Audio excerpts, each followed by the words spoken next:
భూలోక రాజులు కదిలిపోతారు, భూలోక రాజ్యాలు కదిలిపోతాయి, మన ఆరోగ్యాలు కదిలిపోతాయి, మన క్షేమం కదిలిపోతుంది, మన ఆస్తులు కదిలిపోతాయి, మన అంతస్తులు కదిలిపోతాయి, మన సంపాదనలు కదిలిపోతాయి, మన వెండి బంగారాలు కరిగిపోతాయి. ఇది సత్యం కాదా? కదిలిపోయే, కరిగిపోయే, కదిలించబడే, కుదిపి వేస్తే నిలవని వాటి మీద మనం దృష్టి నిలిపి దేవుని సన్నిధికి దూరంగా బతుకుతున్నాం. యోనా మీద దేవుడు ఏం చెట్టును మొలిపించాడు? తలపైగా సొర చెట్టును మొలిపించిన దేవుడు, నీకు నీడనిచ్చిన దేవుడు, నీకు సుఖం ఇచ్చిన దేవుడు, నీకు సౌఖ్యం ఇచ్చిన దేవుడు దెబ్బకి ఒక క్షణంలో దాన్ని ఏం చేయగలడు? ఎండిపో చేయగలడు. అబ్బా ఇదే బాగుంది అనుకుంటున్నాడు యోనా. భలే నీడ, అరణ్యంలో భలే నీడుంది, భలే పెద్ద పెద్ద ఆకులు వచ్చేసాయి, అక్కడ ఏం జరిగినా పర్వాలేదా? నేనేవేకి ఏం జరిగినా పర్వాలేదా? నీ నీడ నీకే, నీ సుఖము నీకే, నీ సౌఖ్యము నీకే, నీ స్వార్థము నీకే. జాగ్రత్త. దేవుడు నీకు ఇచ్చినటువంటి సుఖాన్ని, సౌఖ్యాన్ని, ఆస్తులను, అంతస్తులను, నీకున్నటువంటి పలుకుబడిని, నీకున్నటువంటి దేన్నైనా తీసివేయటానికి అరసెకండ్ కూడా ఎక్కువే, అరసెకండ్ కూడా ఎక్కువే. దేన్ని చూసి మనం మిడిసిపడుతున్నామో, దేన్ని చూసి దేవునికి దూరంగా బతుకుతున్నామో దాన్ని తీసివేయటానికి కను రెప్ప పాటున దాన్ని సొర చెట్టుని ఏం చేయగలడు? ఎండిపో చేయగలడు. మనకి జీవితంలో ఏ వసతుల మీద ఆధారపడుతున్నామో, ఏ వనరుల మీద ఆధారపడుతున్నామో, ఏ సుఖాల మీద ఆధారపడుతున్నామో, ఏ సౌఖ్యాల మీద ఆధారపడుతున్నామో, వేటి మీద ఆనుకుంటున్నామో, ఏవి కావాలని కోరుకుంటున్నామో, దేన్ని చూసి దేవునికి దూరం అయిపోతున్నామో, ఏ సుఖాన్ని, ఏ సౌఖ్యాన్ని చూసి దేవునికి బహుదూరంగా వెళ్ళిపోతున్నామో దాన్ని లేకుండా చేస్తారు జాగ్రత్త. ఈ లోక సంబంధమైనటువంటి సౌకర్యాలు పరలోక సంబంధమైనటువంటి జీవితానికి ఎప్పుడూ అసౌకర్యాలే. అర్థమైందా?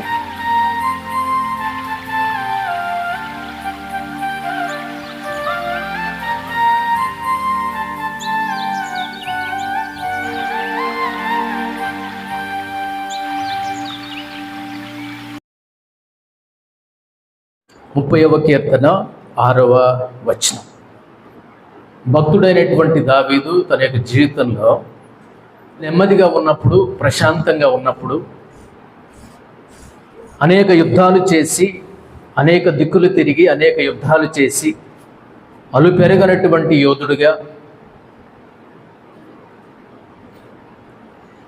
దేవుని కోసం, దేవుని ప్రజల కోసం అనేకమైనటువంటి యుద్ధాలు చేసినటువంటి యుద్ధ వీరుడిగా, బలశాలిగా ఉన్నటువంటి దావీదు గారు ఒకనొక రోజున ఏమనుకున్నాడంటే 6వ వచనంలో, నేనెన్నడూ కదలనని నా క్షేమకాలమున అనుకొంటిని. నేనెన్నడూ కదలనని నా క్షేమకాలమున అనుకొంటిని. ఒక విషయం మనం జ్ఞాపకం చేసుకోవాలి. విశ్వాస జీవితంలో నిరంతరం ఉండేటటువంటి సమృద్ధి, మన యొక్క వనరులు, మన యొక్క వసతులు, మనకున్నటువంటి సమృద్ధి మన ఆత్మీయ జీవితానికి నష్టం కలుగజేస్తుంది. మనకున్నటువంటి సమృద్ధి, నిరంతరం మనతో ఉండేటటువంటి సమృద్ధి, మనకున్నటువంటి వసతులు, మనకున్నటువంటి వనరులు, మనకున్నటువంటి మితిమీరినటువంటి సమృద్ధి మనలను ఏం చేస్తుందంటే ఆత్మీయ జీవితంలో నాశనం అనేది చేస్తుంది. దావీదు గారు ఈ కీర్తన రాసినటువంటి సందర్భంలో తన కొరకు ఒక అద్భుతమైనటువంటి గృహాన్ని కట్టుకున్నాడు. తన కోసం అద్భుతమైనటువంటి నగరుని కట్టించుకున్నాడు. తన స్నేహితుడైనటువంటి హీరాము తన దేశంలో నుండి దేవదారు మ్రానులను దావీదు కోసం పంపించి పనివాళ్లను కూడా పంపించాడు హీరాము.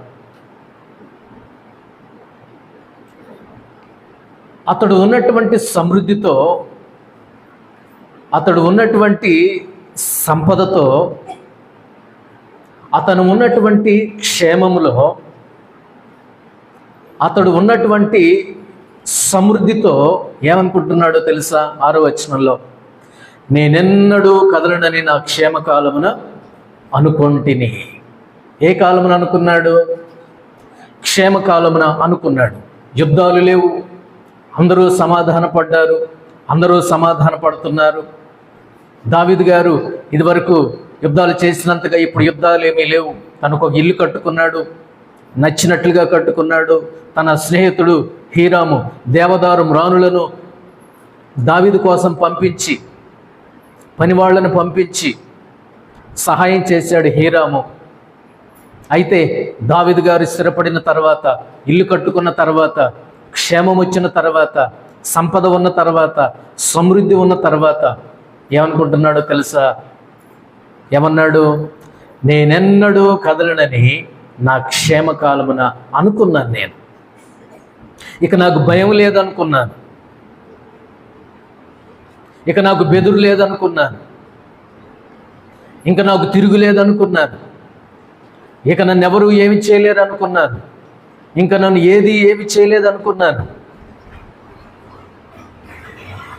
మన యొక్క జీవితంలో గుర్తుపెట్టుకోవలసినటువంటి విషయం, మన ఇంట్లో మనం ఉన్నప్పుడు, మన సంపద మన చుట్టూ ఉన్నప్పుడు, మన వాళ్ళందరూ మన చుట్టూ ఉన్నప్పుడు, మన పేరు ప్రఖ్యాతులన్నీ మన చుట్టూ అలుముకొని ఉన్నప్పుడు, కమ్ముకొని ఉన్నప్పుడు మనకు కూడా ఇట్లాంటి ఆలోచనలు వచ్చే ప్రమాదం అనేది ఉంది విశ్వాస జీవితంలో. మనిషి అనుకుంటాడు, నాకింత మంచి ఆరోగ్యం ఉంది, సెంచరీ కొడతా అంటాడు. సెంచరీ అంటే 100 ఏళ్ళు బ్రతుకుతా, నాకేంటి అనుకుంటాడు. నాకు ఆరోగ్యం లేదా, బలం లేదా, యోగా చేస్తున్నానే, వాకింగ్ చేస్తున్నానే, రన్నింగ్ చేస్తున్నానే, డాక్టర్ చెప్పినటువంటి పద్ధతులన్నీ పాటిస్తున్నానే, అనారోగ్యమా? అసంభవం, అది జరగదు, నాకు రాదు. నేను ఎంత ఆరోగ్యవంతుడో తెలుసా, నేను ఎంత ఆరోగ్యవంతురాలనో తెలుసా? మనిషి ఎప్పుడు అనుకుంటున్నాడు ఇట్లా? ఎప్పుడు అనుకుంటాడు? అన్నీ బాగున్నప్పుడు, అంతా బాగున్నప్పుడు, సమృద్ధి ఉన్నప్పుడు, సంపద ఉన్నప్పుడు, ఆరోగ్యం ఉన్నప్పుడు, క్షేమం ఉన్నప్పుడు, ఇక నాకంటే ఇక మొనగాడు లేడు అనుకుంటాడు మనిషి. నాకంటే మించిన వాడు లేడు అనుకుంటాడు మనిషి. తన జబ్బలు తనే చరుచుకుంటాడు, తన భుజాన్ని తనే చరుచుకుంటాడు. దావీదు గారి యొక్క జీవితంలో ఒక పొరపాటు చేశాడు. తను కూడా మానవ రకంగా, మానవ రీతిగా ఆలోచన చేస్తే దావీదు గారు కూడా మనిషే. తను కూడా అనుకున్నాడు, ఇల్లు కట్టుకున్నాడు, సుందరంగా కట్టుకున్నాడు, యుద్ధాలు లేవు, సంపద ఉంది, సమృద్ధి ఉంది, ప్రశాంతంగా ఉన్నాడు, రిలాక్స్ అవుతున్నాడు. ఇక నేను కదలను, నన్ను ఏమి చేయలేదు, నన్ను ఎవరూ ఏమి చేయలేదు అని ఎప్పుడు అనుకుంటున్నాడు? నా క్షేమ కాలమున అనుకుంటుని, నా క్షేమ కాలమున అనుకున్నాను, నా క్షేమ కాలమున నేను అలా అనుకున్నాను. అందుకే మనకు జీవితంలో నేర్చుకోవలసినటువంటి విషయం, మనకు ఆధ్యాత్మిక జీవితంలో, విశ్వాస జీవితంలో కూడా మనకి ఇలాంటి ఎదురవుతాయి. ఒక రకమైనటువంటి ఎక్కడో ఒక గర్వం దావీదు గారి యొక్క జీవితంలో కనిపిస్తుంది. ఇల్లు లేదా, వాకిల్ లేదా, ఆస్తి లేదా, ఆస్తిపాస్తులు లేవా, వెండి లేదా, బంగారం లేదా, పనివాళ్ళు లేరా, పనికత్తెలు లేరా, క్షేమకాలమున అంతా బాగున్నాయి. కానీ ఆత్మీయ జీవితంలో ఇవన్నీ నష్టానికి దారితీస్తాయి, ఇవన్నీ కూడా నష్టానికి దారితీస్తాయి. దేవుణ్ణి మర్చిపోయేటట్లు చేస్తుంది సమృద్ధి. ఈ సమృద్ధి, సంపాదన, ఆస్తిపాస్తులు, ఈ ఆరోగ్యము, క్షేమము దేవుణ్ణి మర్చిపోయేటట్లు చేస్తుంది, దేవుణ్ణి విడిచిపెట్టేటట్లు చేస్తుంది. మన విశ్వాస జీవితంలో దేవుని బిడ్డలముగా నేర్చుకోవలసిన విషయాలు చాలానే ఉన్నాయి. ఒకటి జ్ఞాపకం చేసుకోండి, మన ఎదుట కష్టం ఉంది, మన ఎదుట సుఖం ఉంది. కోరుకోరా అంటే వెనక ముందు ఆలోచించుకోండి, దేన్ని కోరుకుంటాం? మనమైతే ఏం కోరుకుంటాం? సుఖాన్నే కోరుకుంటాం, వాటేసుకుంటాం, పోయి జేబులో పెట్టుకుంటాం, ఇంట్లో తెచ్చి పెట్టుకుంటాం. సుఖాన్ని కాదనేవాడు ఎవడున్నాడండి ఈ భూమి మీద? సమృద్ధిని కాదనేవాడు ఎవడున్నాడండి ఈ భూమి మీద? సంపదను కాదనేవాడు ఎవడున్నాడండి ఈ భూమి మీద? అందరూ సుఖాన్ని కోరుకునేవాళ్లే కదా, అందరూ సంపదను కోరుకునేవాళ్లే కదా. కానీ ఒక మాట జాగ్రత్త, ఆ సమృద్ధితో, ఆ సంపదతో మితిమీరినటువంటి సమృద్ధి సంపదతో సమస్య అనేది ఉంది. మితిమీరిన దానిలో నుండి అసలైనటువంటి సమస్యలు పుడతా ఉంటాయి, అసలైనటువంటి సమస్యలు ఎదురవుతూ ఉంటాయి. మన ఆధ్యాత్మిక జీవితంలో ఆదాయం, ఆరోగ్యం, క్షేమము, ఆస్తిపాస్తులు, అంతస్తులు మన ఆత్మీయ జీవితానికి కీడు కలుగజేస్తాయి. మితిమీరినవి మనకు దేవునికి సన్నిధికి, దేవుని యొక్క మందిరానికి రాకుండా, ఆరాధనకు రాకుండా మనకున్నటువంటి సమృద్ధి మనకేం చేస్తూ ఉంటుందంటే అడ్డుకుంటూ ఉంటుంది, అడ్డుపడుతూ ఉంటుంది. ఎక్కడికి వెళ్తున్నావు? పని ఎక్కడుంది? ఎక్కడికి వెళ్తున్నావు? పని కనిపించట్లేదా? ఎక్కడికి వెళ్తున్నావు? దీన్ని విడిచిపెట్టి వెళ్తే ఎలా? దీన్ని విడిచిపెట్టి వెళితే ఎలా? దీన్ని విడిచిపెట్టి దేవుని దగ్గరికి వెళితే ఎట్లా? మనకు కనిపిస్తూ ఉంటుంది, మన మనసులో అనిపిస్తూ ఉంటుంది. సమృద్ధి, సంపాదన ఇవన్నీ కూడా ఆధ్యాత్మిక జీవితంలో మనకు కీడు కలుగజేస్తాయి, మన ఆత్మీయ జీవితానికి నష్టాన్ని కలుగజేస్తాయి. దావీదు గారు అనుకుంటున్నారు, నేనెన్నడూ కదలను. నిజమేనా? కదలమా? మనం ఎన్నడూ కదలమా? మనం ఎప్పుడు అలాగనే స్థిరంగా ఉంటామా అని ఎప్పుడు అనుకున్నాడు ఆయన? క్షేమకాలమున అనుకున్నాడు. క్షేమము, ఆరోగ్యం. ఓహో, ఎట్లా ఉందా దావీదు నీ సంగతి అనుకుంటున్నాడు దేవుడు. దావీదు, ఓహో ఎట్లా ఉందా నీ పరిస్థితి? ఓహో ఇలా ఉందా నీ యొక్క జీవితం? ఇల్లు కట్టుకున్నావు కదా, సమృద్ధి ఉంది కదా, సంపద ఉంది కదా, ఆరోగ్యం ఉంది కదా, క్షేమం ఉంది కదా. గర్వం కూడా ఎక్కడో కొద్దిగా వచ్చిందే, గర్వం కూడా ఎక్కడో పుట్టిందే మనసులో, గర్వం కూడా ఎక్కడో మొదలైందే, చిన్న కొమ్మ ఒకటి మొలిచిందే నీకు, చిన్న ఆలోచన, చెడు ఆలోచన ఒకటి నీలో పుడుతూ ఉంది, ఆలోచన వస్తుంది. ఓహో నీ సంగతి ఇలా ఉందా?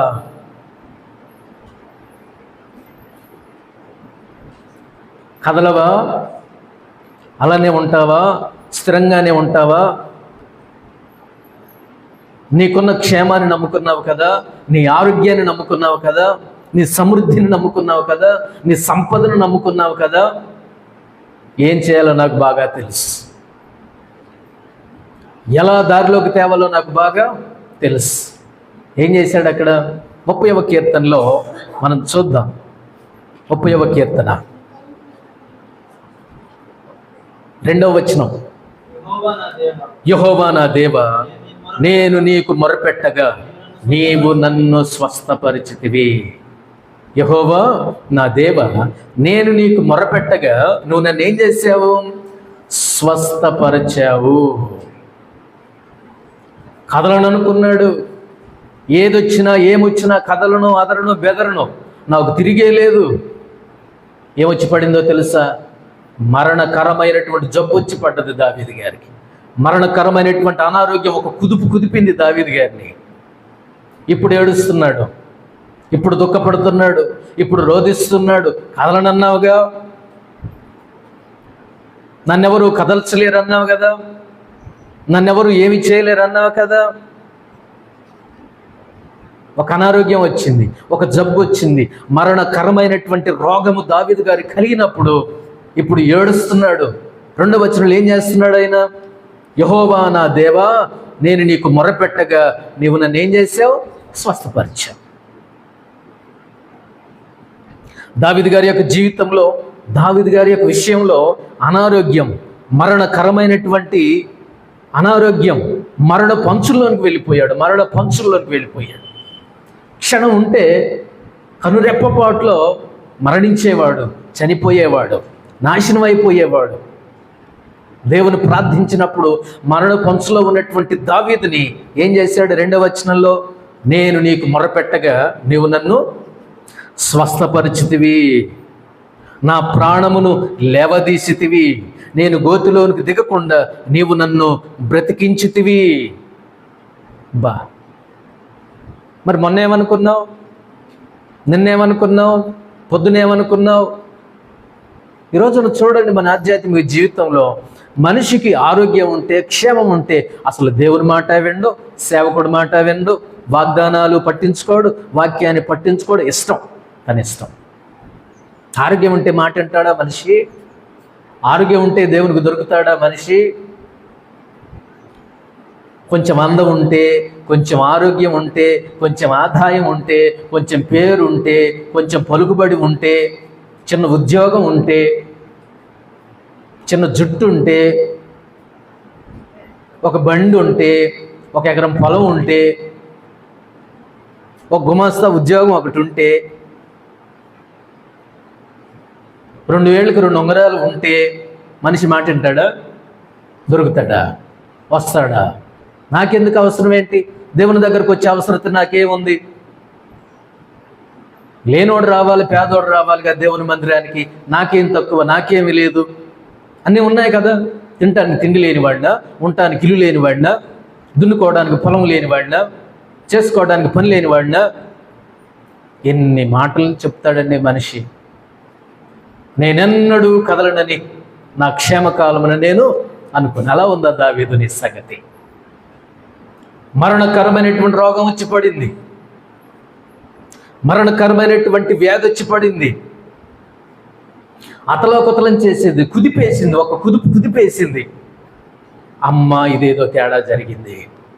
నేను అనుకున్నది దేవుడు చూశాడు, నేను అనుకున్నది దేవుడు విన్నాడు. మనం చాలాసార్లు మన క్షేమం మీద ఆధారపడతాం, మన ఆరోగ్యం మీద ఆధారపడతాం, మన బలం మీద ఆధారపడతాం, వసతులు వనరుల మీద ఆధారపడతాం. చక్కగా ఇల్లు కట్టుకున్నాడు, యుద్ధాలు లేవు, తన ఇంట్లో తను ప్రశాంతంగా ఉన్నాడు, తినటానికి తిండి ఉంది, చేసి పెట్టడానికి పని వాళ్ళు ఉన్నారు, హోదా ఉంది, అన్నీ ఉన్నాయి. కానీ ఎక్కడో చిన్న గర్వం కూడా ఉంది, ఎక్కడో చిన్న గర్వం, చిన్న కొమ్ము అనేది ఉంది నీ యొక్క జీవితంలో.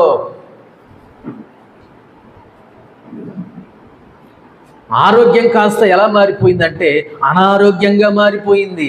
నేను కదలను అనుకున్నాడు, కదిలిపోయాడు. నాకు క్షేమం ఉంది అనుకున్నాడు, మరణకరమైనటువంటి జబ్బు వచ్చింది. నేను కదలను అనుకున్నాడు, పరిస్థితులు, వ్యాధి, రోగం, మరణకరమైనటువంటి జబ్బు కుదిపేసింది. దేవునికి తెలుసు మనల్ని ఎలా దారిలోకి తెచ్చుకోవాలి, దేవునికి తెలుసు మనకి ఏ విధంగా బుద్ధి చెప్పాలి, దేవునికి తెలుసు మనకు ఏ విధంగా బుద్ధి చెప్పి ఒక దెబ్బ కొట్టి గద్దించి శిక్షించి ఏ విధంగా దారిలోకి తేవాలో దేవునికి బాగా తెలుసు. దావీదు గారికి ఉన్నటువంటి క్షేమము, ఆరోగ్యం ఏమైపోయింది? అనారోగ్యంగా మారిపోయింది. దేవా, నీవే నాకు శరణ్యం, నీవే నాకు దిక్కు, నేను తప్పు చేశాను నాయన, నన్ను క్షమించు అని దేవుని సన్నిధిలో ప్రార్థన చేస్తే ప్రేమ కలిగిన దేవుడు దావీదుని ఏం చేశాడు? బ్రతికించాడు. జబ్బు వచ్చింది కాబట్టి ఇంత ప్రార్థన చేస్తున్నాడు, దెబ్బ తగిలింది కాబట్టి ఇంత ప్రార్థన చేస్తున్నాడు. మనం మాత్రమే తక్కువ కాదు. దెబ్బ తగలక ముందు, జబ్బు రాకముందు దేవుడు ఇటు మాట్లాడుతుంటే అటు వెళ్ళిపోయాడు, దేవుడు అటు మాట్లాడుతూ ఉంటే ఇటు తిరిగి ఇటు వెళ్ళిపోయాడు. దేవుడు నీ వెంట పడితే నీకంత చులకననిపించింది. చూశాడు చూశాడు చూశాడు. దేవుడు ఏం చేశాడు? దావీదు గారిని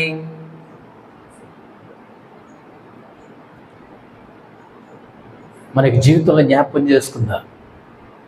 మన ఆరోగ్యం మనతో ఎప్పుడు ఉండదు, మన క్షేమం మనతో ఎప్పుడు ఉండదు. నేను ఎప్పుడు ఇలానే ఉంటానని చెప్పుకోకూడదు, అనుకోకూడదు. నేను ఎప్పుడు ఇట్లానే ఉంటాను, మంచి యోగా చేస్తున్నాను, మంచి ఎక్సర్సైజ్ చేస్తున్నాను, మంచి తిండి తింటున్నాను, నా ఆరోగ్యం ఎప్పుడు ఇలానే ఉంటుంది, 100 సంవత్సరాలు గ్యారంటీ అనుకుంటాడు.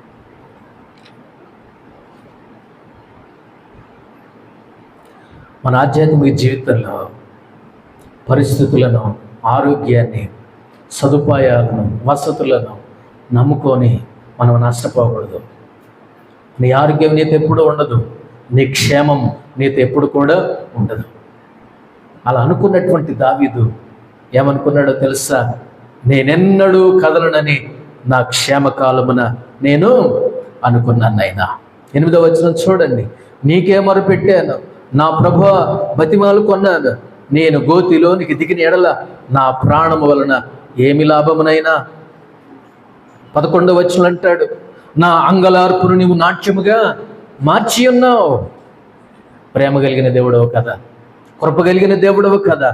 నేను నా పరిస్థితులను నమ్ముకున్నాను, నా క్షేమాన్ని నమ్ముకున్నాను, నా ఆరోగ్యాన్ని నమ్ముకున్నాను. ఇక నన్ను ఏమీ తాకలేదు, నా దగ్గరికి ఏమీ రాదనుకున్నాను. ఎట్లా వచ్చిందో వచ్చింది, ఎలా వచ్చిందో వచ్చింది అనారోగ్యం. తేలింది ఏంటంటే ఇది మరణకరమైనటువంటి రోగం అని తేలింది. ప్రియమైన దేవుని బిడ్డలారా, మన ఆరోగ్యం మనతో ఎప్పుడు ఉండేది కాదు, మన క్షేమం ఎప్పుడు మనతో ఉండేది కాదు. కానీ మనం దేవునిలో ఉండాలి. శరీరము కుళ్ళి కృషించిపోయినా, ఆరోగ్యం లేకపోయినా, స్వస్థత లేకపోయినా మనం దేవునిలో నిలబడి ఉండాలి, దేవునిలో నిలిచి ఉండాలి కదా. అది కదా విశ్వాస జీవితం అంటే, అది కదా విశ్వాస యొక్క లక్షణం అంటే. జాగ్రత్త, సమృద్ధితో, ఆరోగ్యంతో జాగ్రత్త, క్షేమంతో జాగ్రత్త, నీ సంపదతో జాగ్రత్త. అవి నిన్ను దేవునికి దూరం చేస్తాయి, అవి నిన్ను దేవుని నుండి దూరంగా లాక్కొని పోతాయి. ఒకసారి జ్ఞాపకం చేసుకో, నీకు జబ్బు వచ్చినప్పుడు ఎలా ప్రార్థన చేసావు, ఆరోగ్యం ఉన్నప్పుడు ఎలా ప్రార్థన చేసావు, రెండు దగ్గర పెట్టుకో. ఒకసారి జ్ఞాపకం చేసుకోండి. నా ఒంట్లో జబ్బు ఉంది అని నాకు తెలిసినప్పుడు నేను ఎట్లా ప్రార్థన చేశాను, లేదు అని తెలిసిన తర్వాత, రిపోర్ట్లో అంత నార్మల్ అని తెలిసిన తర్వాత ఎట్లా ప్రార్థన చేశాను నేను.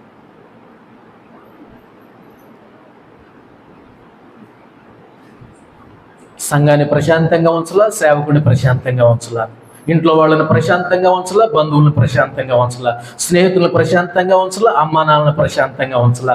ఎందుకోసమని? అమ్మో నాకు ఇది వచ్చేసి నేను చనిపోతానేమో, మీకు దూరం అయిపోతానేమో, నేను చనిపోతానేమో, నేను సమాధికి పోతానేమో, నేను ఉండనేమో, ఇక నేను బ్రతకనేమో. ఎవరినైనా ప్రశాంతంగా ఉంచావా? సరే, దేవుని కృపను బట్టి, దేవుడు కృప కలిగిన వాడు, ప్రేమ కలిగిన దేవుడు, ఉపవాస ప్రార్థన, విజ్ఞాపన ప్రార్థన, ఏదో ఒక ప్రార్థన ఏడ్చి మొత్తుకుంటే, ఏడిస్తే ప్రేమ కలిగిన దేవుడు నీకేమి ఇచ్చాడు? ఆరోగ్యం ఇచ్చాడు. ఇప్పుడు ప్రార్థనలో ఏమైపోయింది? శక్తి తగ్గింది, బలం తగ్గింది, నాణ్యత తగ్గింది, క్వాలిటీ తగ్గింది. ప్రార్థనలో ఏం పోయింది? కాబట్టి జబ్బు పోయింది, కాబట్టి బాగున్నాను, కాబట్టి చక్కగా ఉన్నాను, కాబట్టి స్వస్థపరచబడ్డాను, కాబట్టి క్షేమంగా ఉన్నాను, కాబట్టి ప్రశాంతంగా ఉన్నాను. ఇదే గర్వం అంటే. సరే, నీ ఆరోగ్యం ఎప్పుడు అలానే ఉంటుందా? నీ క్షేమం ఎప్పుడు అలానే ఉంటుందా? నీ ఆస్తిపాస్తులు ఎప్పుడు అలానే ఉంటాయా? నీ కొన్నది ఎప్పుడు అలానే ఉంటుందా? జాగ్రత్త, సమృద్ధితో సమస్యలు ఉన్నాయి, సమృద్ధితో సమస్యలు ఉన్నాయి. నేను ఎప్పుడు బలహీనుడునో అప్పుడే బలవంతుడు నేను. జాగ్రత్త. ఆరోగ్యాన్ని చూసి, క్షేమాన్ని చూసి, సమృద్ధిని చూసి, సంపదను చూసి, ఇంటిని చూసి, మన ఒంట్లో ఉన్నటువంటి ఆరోగ్యాన్ని చూసి మిడిసి పడతాం. దావీదు గారి జీవితంలో చిన్న పొరపాటు జరిగింది. దావీదు గారి జీవితంలో వెంటనే భలేగా సరిదిద్దుకుంటాడు. దావీదు గారు వెంటనే భలేగా దేవుని సన్నిధిలో సరిదిద్దుకొని, ఏదైనా పొరపాటు జరిగినప్పుడు రేపెళ్ళు ఉంచుకోడు, మళ్ళీ వెంటనే సరిదిద్దుకుంటాడు, వెంటనే సరి చేసుకుంటాడు. ఏడుస్తాడు, పొర్లుతాడు, దొర్లుతాడు, దేవుని కాళ్ళు పట్టుకుంటాడు, దేవుని మందిరానికి వెళ్తాడు. క్షమించాను అన్న దేవుని మాట విని బయటకు వస్తాడు. అంతవరకు తను చేసిన పొరపాటుకి దేవుడు ప్రాయశ్చిత్తం చేసేంత వరకు, క్షమించేంత వరకు కాళ్ళు వదలడు. మళ్ళీ ప్రేమదేవుని వెళ్ళారు. మనకు జీవితంలో, దావీదు గారి యొక్క జీవితంలో ఉన్న ఆరోగ్యాన్ని బట్టి, ఉన్న క్షేమాన్ని బట్టి, సమృద్ధిని బట్టి చిన్న గర్వం ఎక్కడో వచ్చింది. దేవుడు ఏం చేశాడు? ఆరోగ్యాన్ని కాస్త ఎలా మార్చాడు? అనారోగ్యంగా మార్చాడు. ఆరోగ్యాన్ని కాస్త మరణకరమైనటువంటి రోగంగా మార్చాడు. ఆరోగ్యాన్ని కాస్త ఎలా మార్చాడు? కన్నీటిగా మార్చాడు.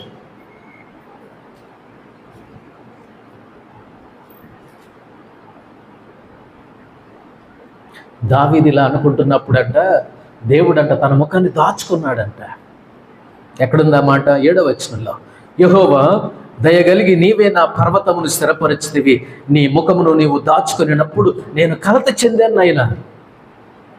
మరి నువ్వు ఇలా అనుకుంటున్నప్పుడు, నువ్వు నా మాట వినప్పుడు, నువ్వు నా మీద ఆధారపడినప్పుడు,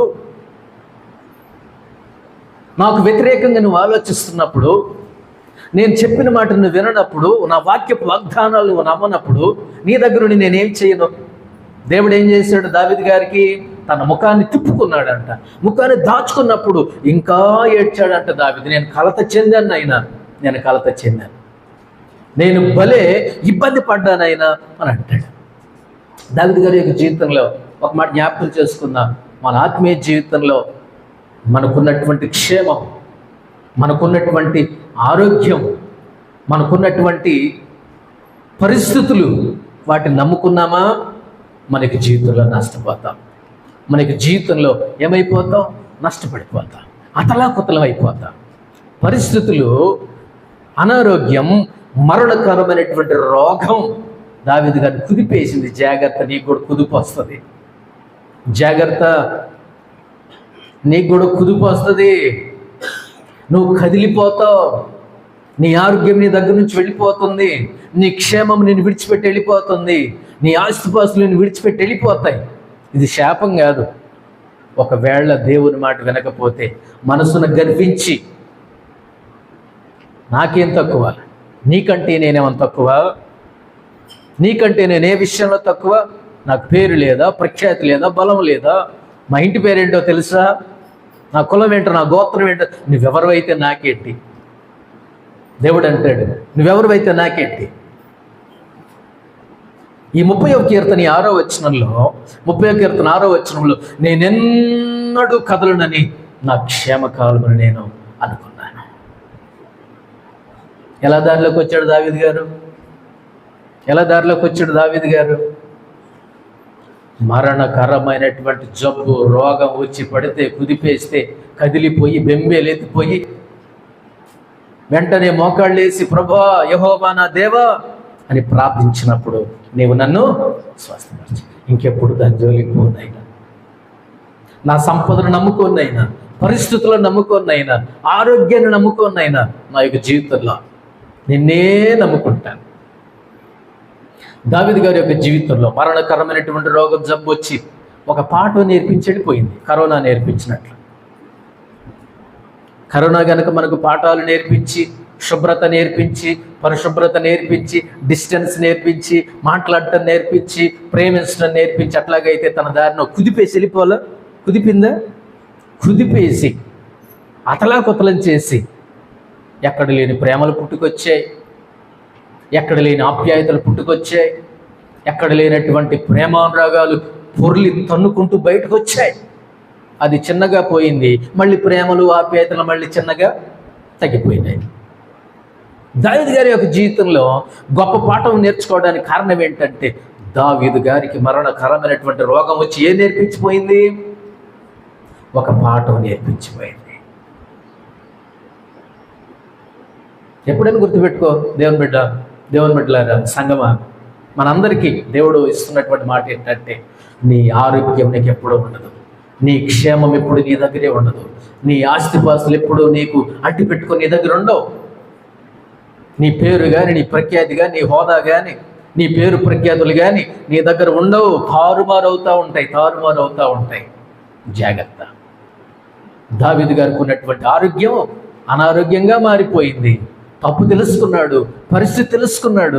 దేవా, నువ్వే నాకు దిక్కని వచ్చినప్పుడు దేవుడు క్షమించి, ప్రేమించి, స్వస్థపరిచి, ఆరోగ్యవంతునిగా దేవుడు చేశాడు. దానియేలు గ్రంథం 4వ అధ్యాయం 28వ వచనం. పైన చెప్పినదంతయు రాజగు నెబుకద్నెజరునకు సంభవించెను. 12 నెలలు గడిచిన పిమ్మట అతడు తన రాజధాని యందు బబులోని నగరునందు సంచరించుచుండగా, రాజు బబులోనును, ఈ మహావిశాల పట్టణము నా బలాధికారమును, నా ప్రభావ ఘనతను కనపరుచుటకై నా రాజధాని నగరముగా నేను కట్టించినది కాదా అని తనలో తాను అనుకొనెను. వినండి.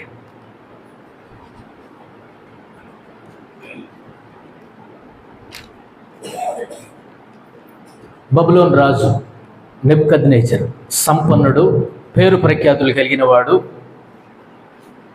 జ్ఞానము కలిగిన వాడు, బలము కలిగినటువంటి వాడు. ఒకానొక రోజున నెబుకద్నెజరు తన మిద్దె మీద తిరుగుతుండగా, నెబుకద్నెజరుకు చరిత్ర ప్రకారంగా చూస్తే 3 కంటే ఎక్కువగా రాజప్రాసాదాలు ఉన్నాయి, అద్భుతమైనటువంటి నగరాలు ఉన్నాయి. కళ్ళు చెదిరిపోయే, కళ్ళు మిరుమిట్లు కొరిపేటట్లుగా అసలు అలా చూస్తూ ఉంటే నోరు తెరిచి చూడటమే. అంత అద్భుతమైనటువంటి 3 కంటే ఎక్కువగా రాజప్రాసాదాలు ఉన్నాయి నెబుకద్నెజరుకి. ఒకనొక రోజున తను కట్టించినటువంటి రాజప్రసాదాల్లో ఒక దాని మీద తిరుగుతూ, చేతులు కట్టుకొని తిరుగుతూ, ఇలా ఇటు అటు తిరుగుతూ ఏమనుకుంటున్నాడో తెలుసా? ఏమనుకుంటున్నాడు? సంచరిస్తున్నాడు. తన రాజప్రసాదం అంటే తన మిద్దె మీద, తన నగరం మీద తిరుగుతున్నాడు. ఆయన తన మిద్దె మీద తిరుగుతూ అనుకుంటున్నాడంట, అబ్బబ్బబ్బబ్బ నెబుకద్నెజరు నువ్వు గ్రేట్ రా అని తన గురించి తాను అనుకుంటున్నాడంట. నెబుకద్నెజరు నువ్వు గ్రేట్ రా, ఎట్లయినా నువ్వు గొప్పోడివిరా, నువ్వు గనుడివిరా, నువ్వు తెలివిగలవాడివిరా అని తన గురించి తనే ఏం చేసుకుంటున్నాడంటే, తన గురించి తానే పొగుడుకుంటున్నాడు, మెచ్చుకుంటున్నాడు. నెబుకద్నెజరు నీకంటే మించిన వాడు ఎవడన్నా ఉన్నాడా ఈ భూమి మీద? నీకంటే బలము కలిగిన వాడు, నీకంటే జ్ఞానం కలిగిన వాడు, నువ్వు కట్టినటువంటి నగరాలు కట్టగలిగినటువంటి వాడు ఎవడన్నా ఉన్నాడా భూమి మీద? నీకంటే మించిన వాడు ఎవడ? తన గురించి తాను అనుకుంటున్నాడంట. తను కట్టినటువంటి రాజప్రసాదాలను చూసి, ఆ నగరాలను చూసి, వాటి అందాన్ని చూసి మురిసిపోయి, ముగ్ధుడైపోయి గర్వించాడంట నెబుకద్నెజరు. దావీదు నీ ఆరోగ్యాన్ని చూసి గర్వించావు కదా. నెబుకద్నెజరు నీవు కట్టినటువంటి అందమైనటువంటి భవనాలను చూసి మురిసిపోయి, అబ్బబ్బబ్బబ్బా ప్రేమించి, వాటి అందాన్ని చూసి, వాటి యొక్క వైభవాన్ని చూసి నీకంటే గొప్పవాడు ఎవడున్నాడు రా ఈ ఊళ్ళో, ఈ దేశంలో? నువ్వు కట్టినటువంటి అందమైన నగరానికి మించిన నగరం ఏ రాజు దగ్గర లేదు. కొన్నిసార్లు మనకి మన ఇంట్లో ఉన్నాయి, ఎవరింట్లో లేకుండా ఉంటే మనకి ఎంత హ్యాపీగా అనిపిస్తుంది. వాళ్ళ దగ్గర లేని నా దగ్గర ఉన్నాయి, గర్వం. వాళ్ళ దగ్గర లేనివి నా దగ్గర ఉన్నాయి, వాళ్ళ దగ్గర లేని వస్తువు నా దగ్గర ఉంది, వాళ్ళకి మించిన వైభవం నా దగ్గర ఉంది, వాళ్ళకి మించిన వస్తువులు, కట్టడాలు, నిర్మాణాలు నా దగ్గర ఉన్నాయి. తగ్గొద్దు, తగ్గకూడదు. గర్వం. దావీదు గారు తన యొక్క క్షేమాన్ని బట్టి, ఆరోగ్యాన్ని బట్టి చిన్నగా ఎక్కడో గర్వం వస్తే దేవుడు అనారోగ్యాన్ని పంపించి, బుద్ధి చెప్పి, పాఠం చెప్పించి, సరిచేసి దారిలోకి తీసుకొని వచ్చాడు. నెబుకద్నెజరు విషయానికి వస్తే కనుక తన యొక్క నగరాన్ని, ఆ నగర అందాలను చూసి ముగ్ధుడైపోయి, మురిసిపోయి గర్వించాడు. మానసిక రోగం బారిన పడ్డాడు. గర్వం నెబుకద్నెజరు యొక్క మానసిక రోగగ్రస్తుడైపోయాడు. ఇంకో మాటతో చెప్పాలంటే ఉన్మాదం.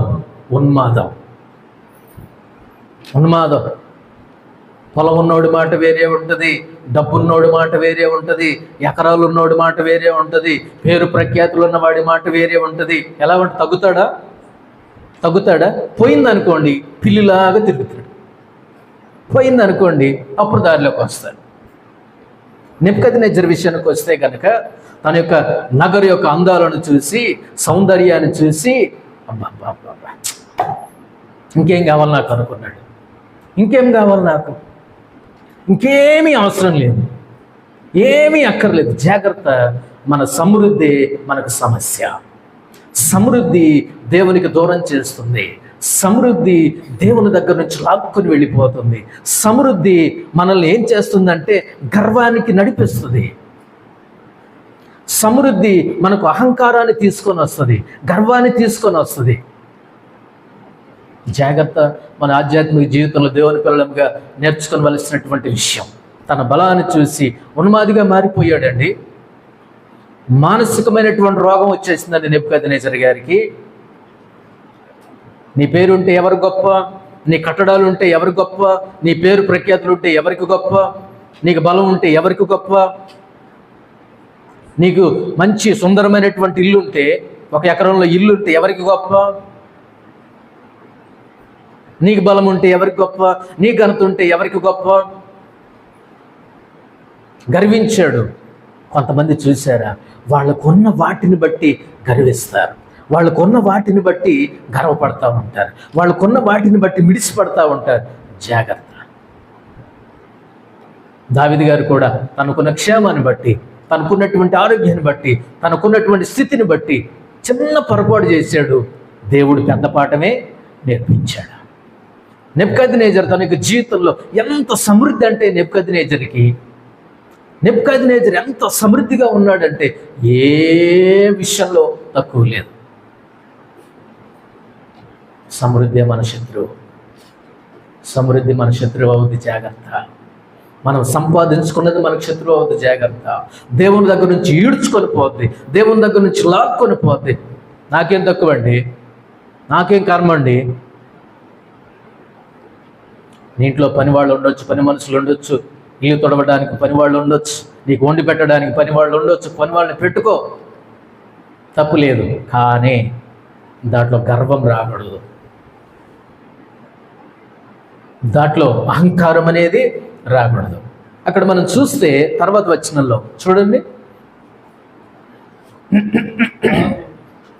రాజు 31వ వచనంలో, రాజు నోట ఈ మాట ఉండగా ఆకాశము నుండి ఒక శబ్దము వచ్చెను, ఏదనగా, రాజుకు నెబుకద్నెజరు, ఇదే నీకు ప్రకటన, నీ రాజ్యము నీ యొద్ద నుండి తొలగిపోయెను. అబ్బా, గర్వాన్ని బట్టి దేన్ని చూసి అయితే గర్వపడుతున్నాడో, దేన్ని చూసి అయితే మిడిచిపడుతున్నాడో, దేన్ని చూసి అయితే అహంకారం కలిగి ఉన్నాడో, దేన్ని చూసి అయితే ఉన్మాదిగా మారిపోయాడో, దేన్ని చూసి అయితే మానసిక రోగి అయ్యాడో, దేని అందాలను చూసి, దేని సౌందర్యాన్ని చూసి అయితే ఆయన మనసును గర్వించి ముగ్ధుడైపోయి గర్వం పాలైపోయాడో, దాన్ని లేకుండా చేస్తున్నాడు దేవుడు.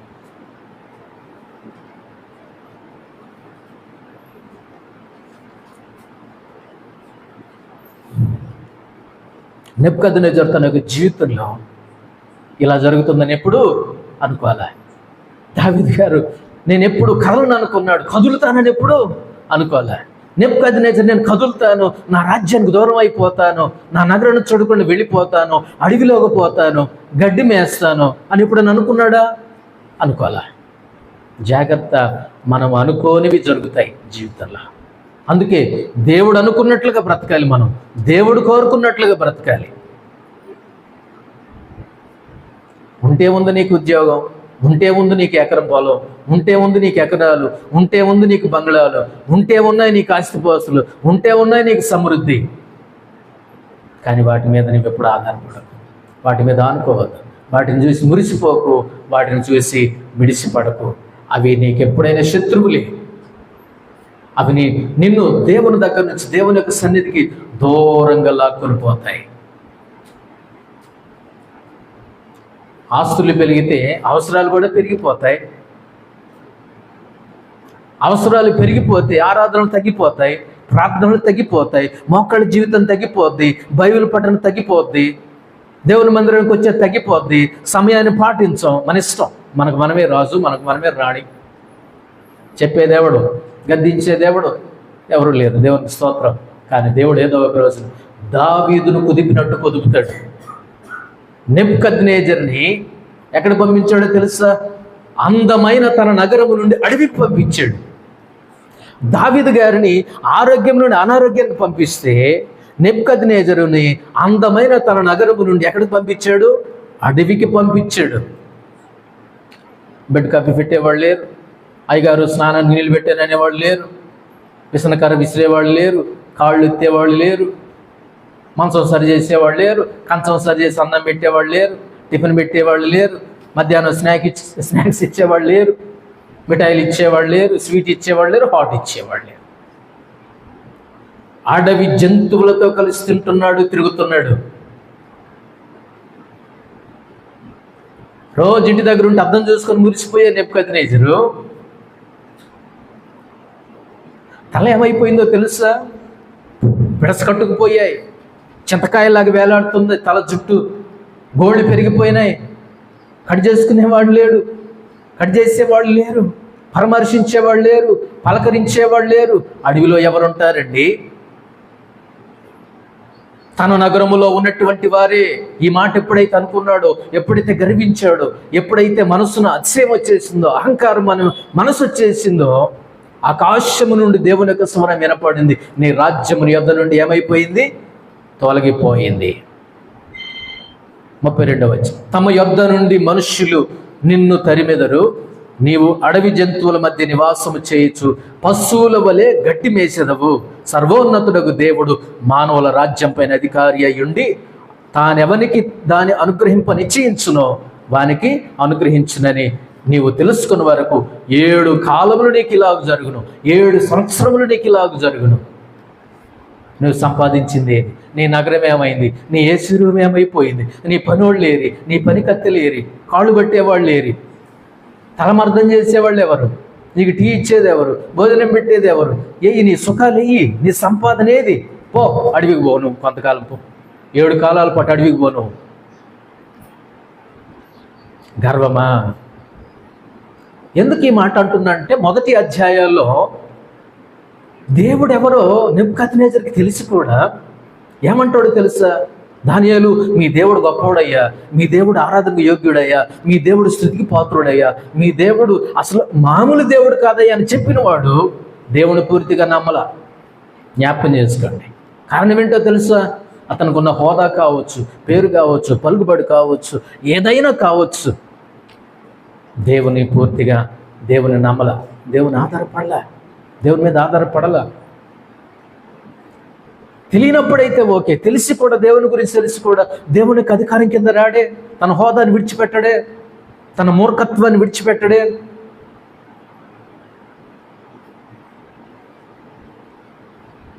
ఈ రెండవ సందర్భంలో అతనికి ఒక కళ వచ్చింది. మహావృక్షం కనిపించింది. తన యొక్క జీవితంలో దాని అర్థమేంటో అతనికి తెలియదు. తన యొక్క జీవితంలో అర్థమేంటో తెలియదు. ఎవరూ చెప్పలేకపోతున్నారు దాని కలభావం. దానియేలు గారిని పిలిపించాడు, దాని అర్థమేంటో చెప్పాడు. ఆ చెట్టు ఎవరో కాదు రాజా, మీరేనయ్యా. కానీ ఒకానొక రోజున నువ్వేమవుతావో తెలుసా, నువ్వేమైపోతావో తెలుసా? నీ రాజ్యం నీ యొద్ద నుండి తీసివేయబడుతుంది. అడిగి వెళతాం, పశువుల గడ్డి మేస్తాం. అలానే జరిగింది. ఒక విషయం చెప్పాలి ఇక్కడ. సంవత్సరం అవకాశం ఇచ్చాడు నెబుకద్నెజరుకి దేవుడు. నెబుకద్నెజరు యొక్క జీవితంలో ఎప్పుడైతే ఈ విధంగా అనుకున్నాడో, ఎప్పుడైతే ఇట్లా అనుకున్నాడో, దేవుడు ఎక్కడికి పంపించాడో? అడవికి 7 కాలాల పాటు జాగ్రత్త. ఇప్పుడు చెప్పండి, సమృద్ధి ఏది? నీ నగరం ఏమైపోయింది? నీ అంతస్తులు ఏమైపోయినాయి? నీ మేడ మిద్దెలు ఏమైపోయినాయి? నీ పని వాళ్ళు ఏమైపోయారు? నీకు పని చేసేవాళ్ళు ఏమైపోయారు? అందమైన నగరం నుంచి అడవిలోకి వెళ్ళిపోయావే.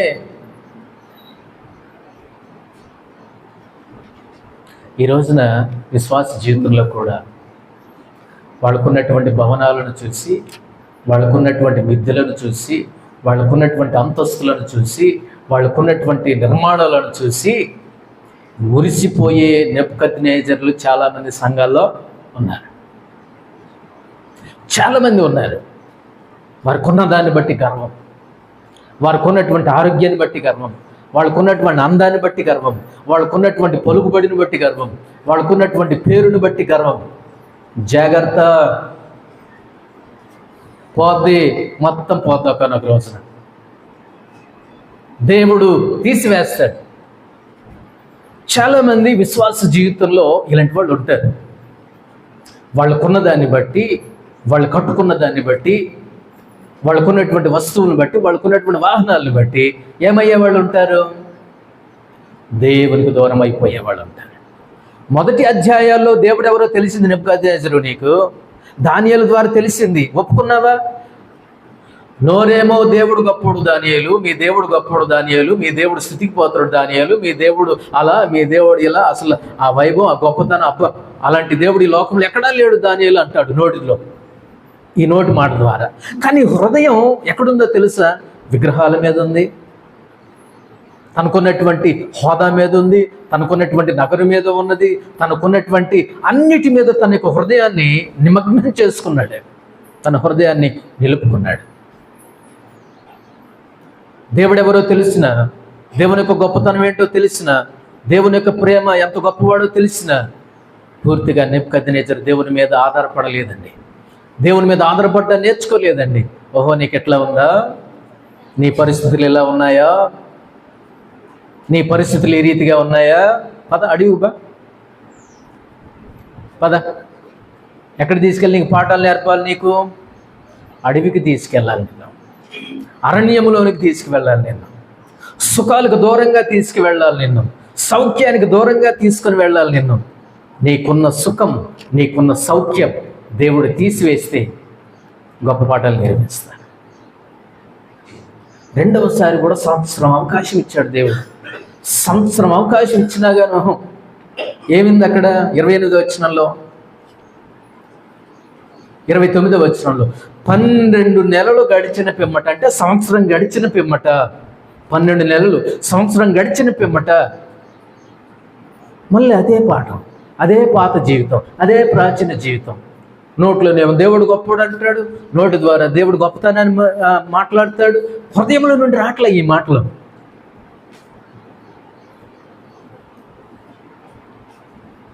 నా దేవత నాకే ఉంది, నా దేవుడు నాకే ఉన్నాడు అంటాడు నెబుకద్నెజరు. నా దేవత నాకే ఉంది. పోయి పోయి నెబుకద్నెజరు యొక్క దేవత పేరు దానియేలుకి పెడతాడు. అంటే ఎంత ప్రేమ చూడండి దేవతల మీద. సరే, అది వేరే సందర్భం. నెబుకద్నెజరు తన యొక్క జీవితంలో గర్వించి, తనకున్నటువంటి పట్టణాలను బట్టి, నగరాలను బట్టి, కట్టడాలను బట్టి మనస్సును గర్వించి ఉన్మాదిగా మారిపోయి, ఉన్మాదం, ఒక రకమైనటువంటి ఉన్మాదం మారిపోయి మానసిక రోగం తెచ్చుకొని ఏమైపోయాడు, దేవునికి దూరంగా తీసుకుని వెళ్ళబడ్డాడు. మానవులే వెళ్ళగొట్టేశారు. ఒక పశువుని వెళ్ళగొట్టినట్లు, ఒక పాముని వెళ్ళగొట్టినట్లు, ఒక పిచ్చుకుక్కను వెళ్ళగొట్టినట్లు నెబుకద్నెజరుని ఏం చేశారు? అక్కడుందా? కొత్త మాటలే చెప్తున్నాను. 32వ వచనం చూడండి.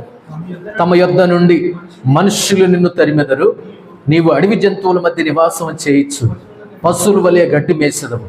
సర్వోన్నతుడగు దేవుడు మానవుల రాజ్యం పైన అధికారి అయ్యుండి తానెవరిని దాన్ని అనుగ్రహింపని చేయించునో వారికి అనుగ్రహించునని నీవు తెలుసుకున్న వరకు 7 కాలములు నీకు ఇలాగూ జరుగును. పొద్దాక నీ గొప్పతనమే, నీ డబ్బాలే, నీ నగరాలే, నీ మాటలే, నీ పంచాయతీలే, నీ గురించి నువ్వే మెచ్చుకుంటావు, నీ గురించి నువ్వే ఆ గొప్పలు చెప్పుకుంటావు.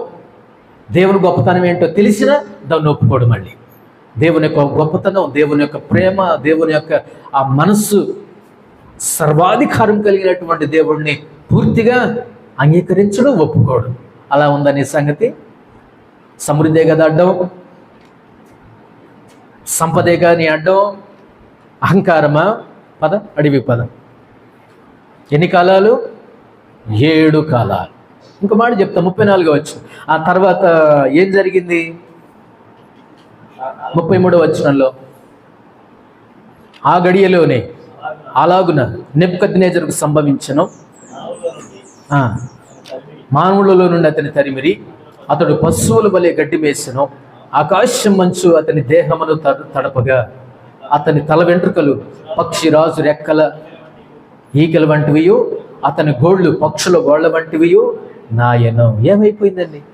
సుఖాలేవి, సౌఖ్యాలేవి, ఏవి?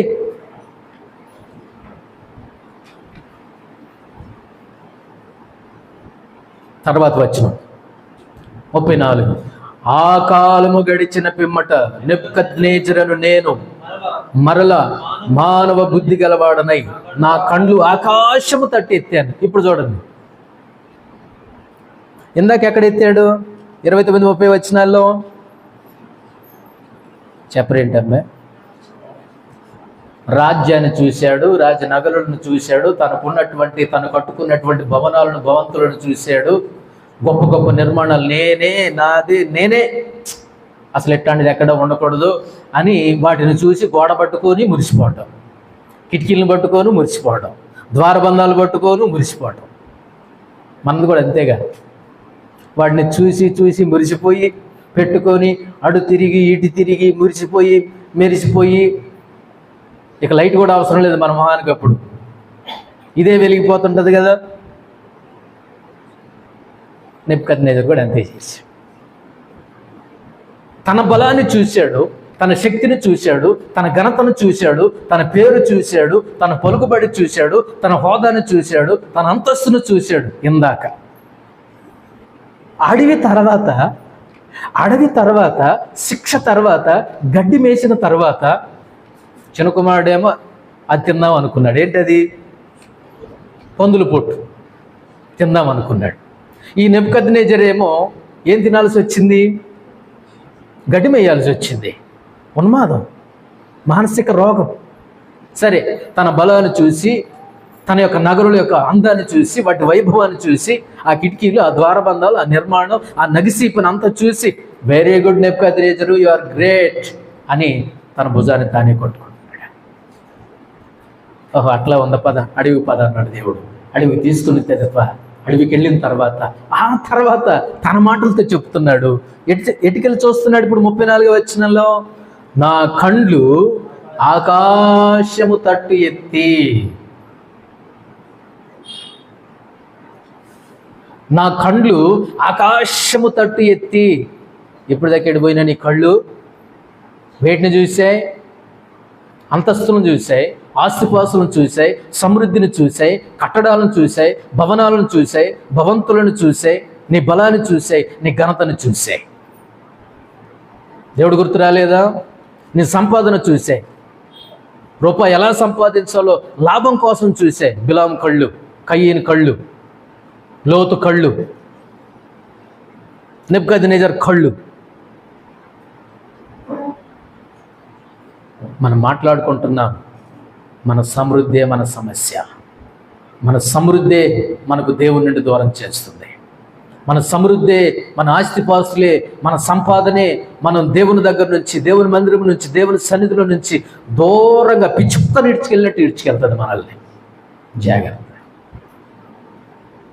ఇప్పుడు కళ్ళు ఎటు తిప్పాడు? ఇప్పుడు ఆకాశము తట్టు ఎత్తి, అయ్యా ఇప్పుడు దాకా నన్ను చూసుకున్నాను, నా నగరాలను చూసుకున్నాను, లోక సంబంధమైనటువంటి వైభవాలు చూసుకున్నాను, నా నిర్మాణాలు చూసుకున్నాను, నా పేరు ప్రఖ్యాతులు చూసుకున్నాను. నీకెళ్ళి చూడలేకపోతేనే, నీ గొప్పతనాన్ని చూడలేకపోయానే, నోటితో అన్నాను కానీ హృదయంలో విశ్వసించకపోతేనే, ఆకాశం వైపు తన కళ్ళు ఎత్తి ఏమంటున్నాడో తెలుసా? చిరంజీవియు సర్వోన్నతుడనగు దేవుని స్తోత్రము చేసి గణపరిచి ఆరాధిస్తున్నాడండి దేవుణ్ణి. లైన్లో పడుతున్నాడు. దేని తర్వాత? అడవి తర్వాత. మొదటి భాగంలో 30వ కీర్తన 6వ వచనంలో నేనెన్నడూ కదలనని నా క్షేమకాలం నేను దావీదు గారి గురించి ధ్యానం చేసుకున్నా.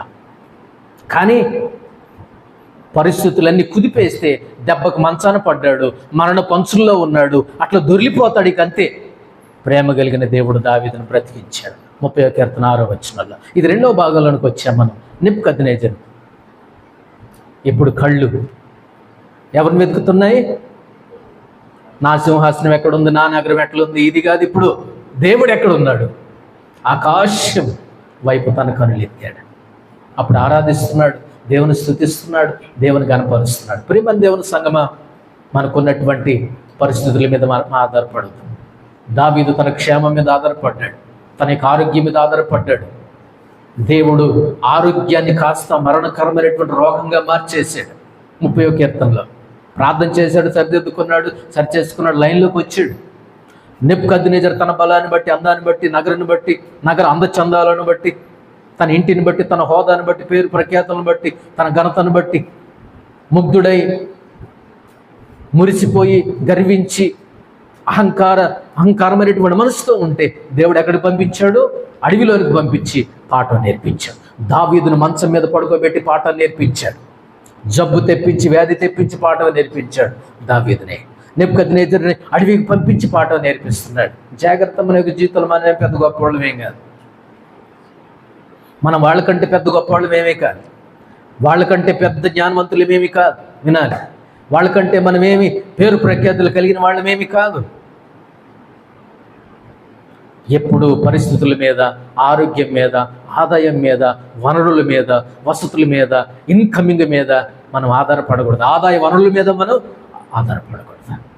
దావీదు ఆరోగ్యం మీద, క్షేమం మీద ఆధారపడ్డాడు. నెబుకద్నెజర్ తన బలం మీద, నగరుల మీద, తన యొక్క జ్ఞానం మీద, తన యొక్క తెలివితేటల మీద ఆధారపడుతున్నాడు. ఏం జరిగింది? ఇప్పుడు కళ్ళు ఆకాశం వైపు ఎత్తి చిరంజీవియు సర్వోన్నతుడకు దేవునికి స్తోత్రం చేసి గణపరిచి స్తుతించి తిని, ఆయన ఆధిపత్యం చిరకాలం వరకు, ఆయన రాజ్యము తరతరములను ఉన్నవి.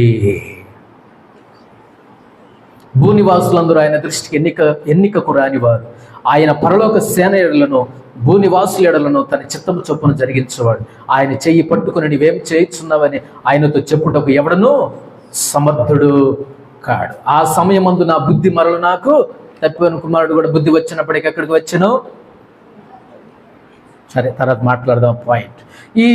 ఈ వ్యక్తి ఏమంటున్నాడో తెలుసా?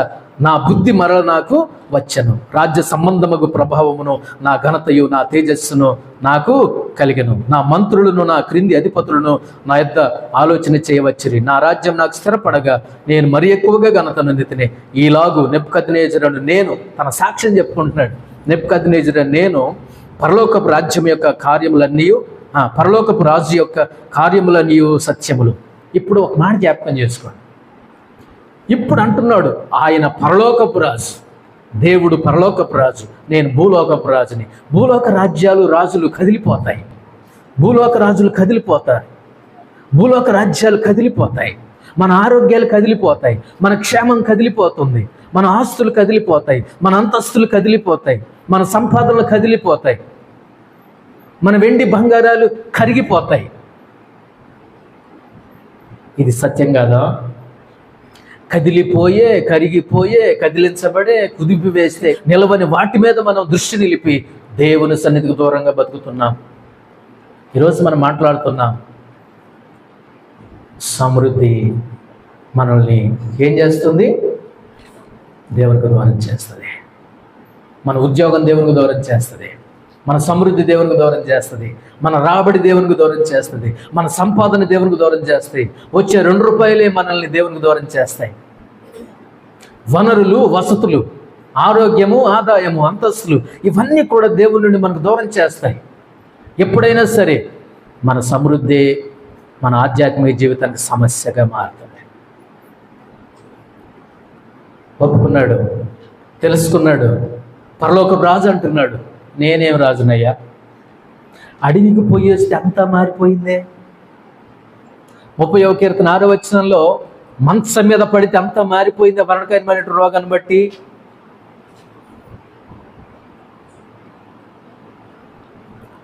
ఒప్పుకున్నాడు. దేవుడు నెబుకద్నెజరుకు ఉన్నటువంటి శాపాన్ని తొలగించాడు. దావీదు గారికి ఉన్నటువంటి రోగాన్ని తీసివేశాడు. నెబుకద్నెజరుకు ఉన్నటువంటి శాపాన్ని దేవుడు తొలగించాడు. కాబట్టి మనకి విశ్వాస జీవితంలో నేర్చుకున్న వాళ్ళు ఏం నేర్చుకోవాలో తెలుసా? ప్రియమైన విశ్వాసి సంగమ, యోనా మీద దేవుడు ఏం చెట్టును మొలిపించాడు?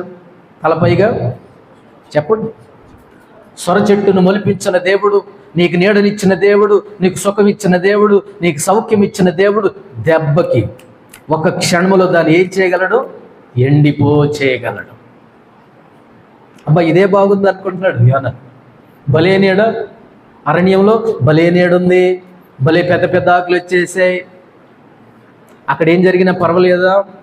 నీనేవేకి ఏం జరిగినా పర్వాలేదా? నీ నీడ నీకే, నీ సుఖము నీకే, నీ సౌఖ్యము నీకే, నీ స్వార్థము నీకే. జాగ్రత్త. దేవుడు నీకు ఇచ్చినటువంటి సుఖాన్ని, సౌఖ్యాన్ని, ఆస్తులను, అంతస్తులను, నీకున్నటువంటి పలుకుబడిని, నీకున్నటువంటి దేన్నైనా తీసివేయటానికి అరసెకండ్ కూడా ఎక్కువే. అరసెకండ్ కూడా ఎక్కువే. దేన్ని చూసి మనం మిడిసిపడుతున్నామో, దేన్ని చూసి దేవునికి దూరంగా బతుకుతున్నామో దాన్ని తీసివేయటానికి కన్ను రెప్ప పాటున దాన్ని సొర చెట్టుని ఏం చేయగలడు? ఎండిపో చేయగలడు. మనకి జీవితంలో ఏ వసతుల మీద ఆధారపడుతున్నామో, ఏ వనరుల మీద ఆధారపడుతున్నామో, ఏ సుఖాల మీద ఆధారపడుతున్నామో, ఏ సౌఖ్యాల మీద ఆధారపడుతున్నామో, వేటి మీద ఆనుకుంటున్నామో, ఏవి కావాలని కోరుకుంటున్నామో, దేన్ని చూసి దేవునికి దూరం అయిపోతున్నామో, ఏ సుఖాన్ని ఏ సౌఖ్యాన్ని చూసి దేవునికి బహుదూరంగా వెళ్ళిపోతున్నామో, దాన్ని లేకుండా చేస్తాడు జాగ్రత్త. యోనాకి సౌకర్యం ఇచ్చింది దేవుడే, నేడునిచ్చింది దేవుడే, కానీ తీసేసింది కూడా దేవుడే.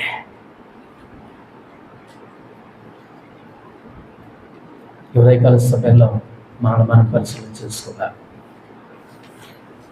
మనకున్న వసతులు, మనకున్నటువంటి వనరులు, సుఖాన్ని, సౌఖ్యాన్ని, ఆస్తిపాస్తులను, మేడలను, మిద్దెలను, భవనాలను, భవంతులను, వస్తువాహనాలను, వెండి బంగారులను, ఆరోగ్యాన్ని, ఆదాయాన్ని, క్షేమాన్ని తీసివేయడానికి ఒక్క క్షణం పట్టదు దేవునికి. ఎందుకులే, ఇకనే తెలుసుకుంటాడు, ఇకనే తెలుసుకుంటుంది అని దేవుడు ఎదురు చూస్తున్నాడు. ఎదురు చూస్తే మనకేమో కొమ్ములు వచ్చేస్తున్నాయి, మనకేమో అహంకారం వచ్చేసింది, మనకేమో గర్వం వచ్చేసింది. దావీదు అన్నాడు, పద మంచం మీదకి ఎక్కువ నువ్వు అని అన్నాడు. నెబుకద్నెజరు అన్నారు, నెబుకద్నెజరుని పద నువ్వు అడవిలోకి పద. ఒక మాట జ్ఞాపకం చేసుకుందాం. ఈ లోక సంబంధమైనటువంటి సౌకర్యాలు పరలోక సంబంధమైనటువంటి జీవితానికి ఎప్పుడూ అసౌకర్యాలే. అర్థమైందా? ఈ లోక సంబంధమైనటువంటి సౌఖ్యాలు, ఈ లోక సంబంధమైనటువంటి సుఖాలు, ఈ లోక సంబంధమైనటువంటి సుఖ సౌఖ్యాలు పరలోక సంబంధమైనటువంటి క్రైస్తవ జీవితానికి, క్రైస్తవునికి ఎప్పుడు కూడా అసౌకర్యాలే.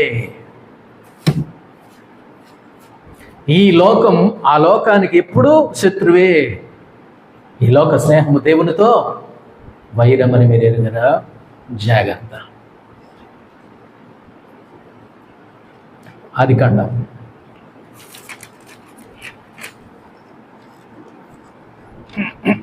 13:10 చదవండి.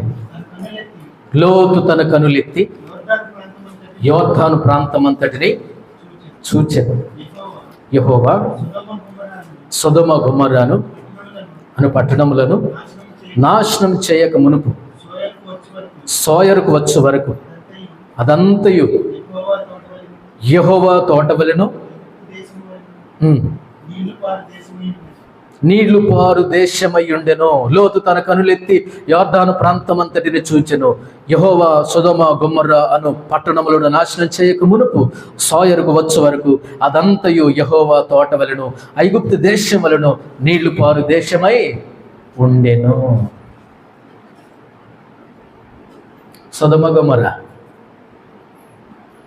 ఎలాంటిదో తెలుసా? సొదొమ గొమొర్రాను పట్టణములను నాశనం చేయక మునుపు సోయరుకు వచ్చు వరకు అదంతయు యెహోవా తోటవలెను. చిన్నపాటు ఏదేని తోటవలెను, యెహోవా తోటవలెను సస్యశ్యామలంగా ఉంది. ఏ దేశంలో అయితే నీరు సమృద్ధిగా ఉంటుందో అక్కడ పంటలు బాగుంటాయి, పాడి పంటలు బాగుంటాయి, ఆదాయ వనరులు బాగుంటాయి, వసతులు బాగుంటాయి. ఇన్కమింగ్ డబ్బు. ఎందుకు వస్తుందని? నీటి వసతి ఏ దేశంలో అయితే బాగా ఉంటుందో, ఎక్కడైతే బాగుంటుందో అక్కడ సమస్తం బాగుంటుంది. సొదొమ గొమొర్రా వాళ్ళకి ఆదాయ వనరులు, ఆదాయ వసతులు, ఆదాయ వనరులు ఎక్కువ. యెహోవా తోట వలె ఉందంటే అర్థం చేసుకోండి ఎంత సమృద్ధి, ఆదాయం. సొదొమ గొమొర్రాలో ఆ మనుషులు ఎలాంటి వాళ్ళో తెలుసా? దుష్టులు, పాపులు. ఈ తప్పు చేశారు, ఈ తప్పు చేయట్లేదు అంటాం లేదు. సమస్తమైనటువంటి దుర్నీతి, సమస్తమైనటువంటి పాపం, లోపం, శాపాలు ఆ సొదొమ గొమొర్రాలో ఉన్నాయి. విచ్చలవిడి జీవితం సొదొమ గొమొర్రాలో. దేవునికి వ్యతిరేకులుగా లేచారు సొదొమ గొమొర్రా. చిన్నల మొదలుకొని పెద్దల వరకు అందరు ఇష్టం వచ్చినట్లు జీవిస్తున్నారు వాళ్ళు. సొదొమ గొమొర్రా విషయానికి వస్తే కనుక వాటి యొక్క నేపథ్యం చూస్తే కనుక ఆదాయ వనరులు ఉన్నాయి, ఆదాయ వసతులు ఉన్నాయి, బోల్డంత డబ్బు ఉంది, ఇళ్ళ స్థలాలు, పొలాలు సస్యశ్యామలంగా ఉన్నాయి. ఈ ఆదాయ వనరులు, ఈ సొదొమ గొమొర్రాల ఆదాయ వనరులు, వీళ్ళ యొక్క రాబడి, వీళ్ళ యొక్క సంపాదన, వీళ్ళ యొక్క పాడి పంటలు, వీళ్ళ జేబులో ఉన్నటువంటి డబ్బు, పొలాల నుండి వచ్చినటువంటి ఆదాయం, వాళ్ళకున్నటువంటి ఆస్తి లెక్కలేనంత ఉంది సొదొమ గొమొర్రా వాళ్ళకి. కానీ ఏ ఆదాయ వనరులను చూసి వాళ్ళు మురిసిపోయారో, వేటిని బట్టి అయితే వాళ్ళు ఒక స్థితిలో, ఒక రేంజ్లో ఉన్నారో, అవే వాళ్ళను దేవునికి దూరం చేశాయి. అవే వాళ్ళను దేవునికి దూరం చేశాయి. దేవుని గురించి చూడలేని కన్నులు, దేవుని చేరలేని కన్నులు, దేవుని మందిరాన్ని గురించి కానీ, దేవుడి గురించి కానీ ఎప్పుడు వాళ్ళు ఆలోచించట్లేదండి. కారణం ఏంటో తెలుసా? లేఖన, ఇన్కమింగ్ లేఖన, ఆదాయం లేఖన, ఆరోగ్యం లేఖన, ఆస్తులు లేఖన, అంతస్తులు లేఖన. దేని గురించి ఆలోచించమంటావు? ఇంక దేనికి ఆలోచించమంటావు? మాకు లేఖన, ఆదాయం లేదా, ఆస్తులు లేవా, అంతస్తులు లేవా, ఇళ్ళు లేవా, ఇళ్ళ స్థలాలు లేవా, పొలాలు లేవా, పాడి పంటలు లేవా, ఆరోగ్యం లేదా, అందరూ లేదా, ఇంక దేనికోసం మాకు దేవుడు కావాలి? వాళ్ళు ఎప్పుడైనా సరే దేవుని గురించి ఆలోచించలేనంత స్థితిలో సొదొమ గొమొర్రా వాళ్ళు ఉన్నారు. మేము కూడినట్లు నీ ఇంట్లో ఉన్నటువంటి మనుషులను బయటికి తీసుకొని రా అని చిన్నలు మొదలుకొని పెద్దల వరకు ఎంత పాప ఇష్టమైనటువంటి మాటలు పలికారండి వాళ్ళు. అలాంటి వాళ్ళు అంత నీచాతి నీచులు వాళ్ళు.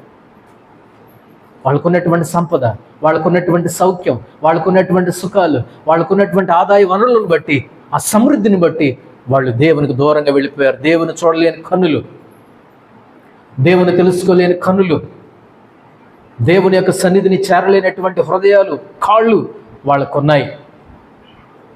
వాళ్ళ కన్నులకు ఒక రకమైనటువంటి మబ్బు అనేది ఉంది, అంధత్వం, గుడ్డితనం.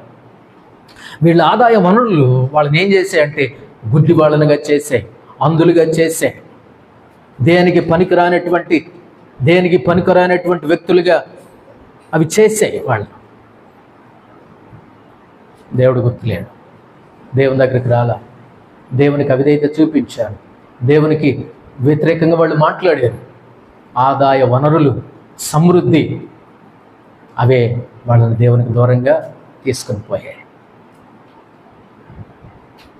దావీదు గారు క్షేమాన్ని, ఆరోగ్యాన్ని బట్టి నేనెన్నడూ కదలనని నా క్షేమకాలం అనుకున్నాను. ఎక్కడికి నడిపించాడు దేవుడు? మంచం మీదకి తీసుకుని వెళ్ళాడు, మరణకరమైనటువంటి రోగాన్ని పంపించాడు, పాఠం నేర్పించాడు. కనురెప్ప పాటున సాగవలసినటువంటి దావీదుని దేవుడు దాని ప్రార్థన ద్వారా బతికించాడు. నెబుకద్నెజరు ఆస్తులను బట్టి, అంతస్తులను బట్టి, భవనాలను బట్టి మురిసిపోయి, ముగ్ధుడైపోయి, ఉన్మాదిగా మారిపోయి, మానసిక రోగాన్ని పాలైపోయి, అడవిలోకి వెళ్ళిపోయి కొన్ని సంవత్సరాలు ఉండి బుద్ధి తెచ్చుకొని, నా బుద్ధి నాకు మరల వచ్చిన తర్వాత పరలోకపు రాజు వైపు కనులెత్తి చూశాడు. నీ కళ్ళు ఎలా తిప్పాలో దేవునికి బాగా తెలుసు, నీ గర్వం ఎలా తగ్గించాలో దేవునికి బాగా తెలుసు. లూకా సువార్త 15వ అధ్యాయం 11-12 వచనాలు. మరియు ఆయన ఇట్లనెను, ఒక మనుష్యునికి 2 కుమారులుండిరి. వారిలో చిన్నవాడు, తండ్రి ఆస్తిలో నాకు వచ్చు భాగం ఇమ్మని తన తండ్రిని అడగగా, అతడు వారికి తన ఆస్తిని పంచిపెట్టెను. చాలు. తప్పిపోయిన కుమారుడు ఏమన్నాడు? చిన్నవాడు, తండ్రి ఆస్తిలో నాకు వచ్చు భాగము ఇమ్మని తన తండ్రిని అడుగగా, అతడు వారికి తన ఆస్తిని పంచిపెట్టెను. కొన్ని దినములైన తర్వాత ఆ చిన్న కుమారుడు సమస్తమును కూర్చుకొని దూరదేశమునకు ప్రయాణమై పోయి.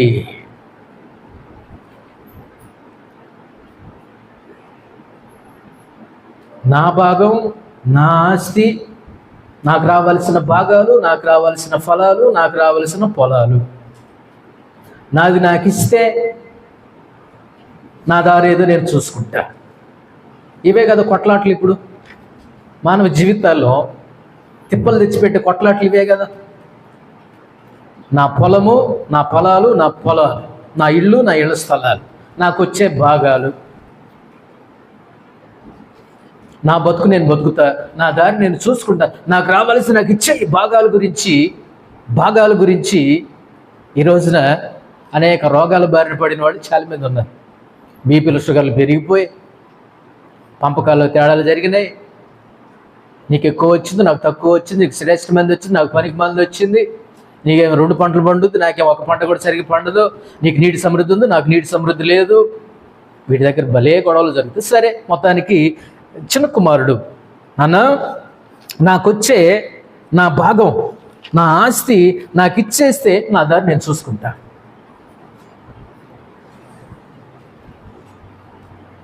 ఆస్తి మూట, డబ్బు మూట చిన్న కుమారుని తండ్రి ప్రేమ నుండి దూరం చేసింది, తండ్రి యొక్క సన్నిధిలో నుంచి దూరం చేసింది, తండ్రి దగ్గర నుంచి దూరం చేసింది. సమృద్ధిలో నుండి ఒక సంగతి చెప్తాను. లోక సంబంధమైనటువంటి సమృద్ధి ఆత్మ సంబంధమైనటువంటి సమృద్ధిలో నుండి ఏం చేసింది? అది దూరం చేసేసింది. వెళ్ళిపోయాడు, లోకానికి వెళ్ళిపోయాడు. ఈ డబ్బు మూట, ఆస్తి మూట చిన్న కుమారుని లోకానికి లాక్కొని పోయిందంట. లోకానికి ఈడ్చుకొని పోయింది, పిచ్చుకొక్కని ఈడ్చుకెళ్ళినట్టు ఈడ్చుకెళ్ళిపోయింది. మనుషులు ఎలాంటి వాళ్ళు అప్పుడు తెలిసి వచ్చింది చిన్న కుమారుడికి. స్నేహితులు ఎలాంటి వాళ్ళు అప్పుడు తెలిసి వచ్చింది చిన్న కుమారుడికి. ఎక్కడికి పోయిన తర్వాత? పందుల దగ్గరికి వెళ్ళిన తర్వాత, లోకంలో ఒంటరిగా మిగిలిపోయిన తర్వాత ఎప్పటికైనా జ్ఞాపకం చేసుకో విశ్వాసి, నేను ఎప్పటికైనా లోకం వట్టి చేతులతోనే నిలబెట్టుద్ది. నేను లోకాన్ని నమ్ముకొని పోతున్నావా? లోకులను నమ్ముకొని పోతున్నావా? లోకస్తులను నమ్ముకొని, లోక స్నేహాన్ని నమ్ముకొని పోతున్నావా? వాళ్ళ దారిని వాళ్ళు పోతారు. నువ్వు ఒక్కడిగానే ఉంటావు, ఒంటిదానివిగానే ఉంటావు, ఒంటరివాడిగానే ఉంటావు, ఏడ్చుకుంటూ ఉంటావు, చేతులు నలుపుకుంటూ నిలబడి ఉంటావు. నీకు పెట్టేవాళ్ళు లేరు, నేను ఆదరించేవాళ్ళు లేరు, నేను ఓదార్చేవాళ్ళు లేరు. అట్లా వచ్చిందని సంగతి. పందుల దగ్గర నాడు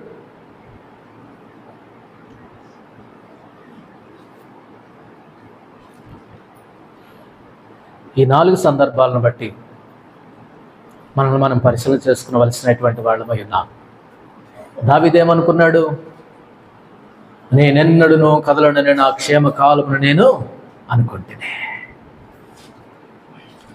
ఆరోగ్యం మీద ఆధారపడుతున్నామా? పరిస్థితుల మీద ఆధారపడుతున్నామా? నా క్షేమం ఎప్పుడు నేను ఇలానే ఉంటున్నాను అనుకుంటున్నామా? జాగ్రత్త. మన అనారోగ్యం సమస్యలను కుదిపేస్తాయి.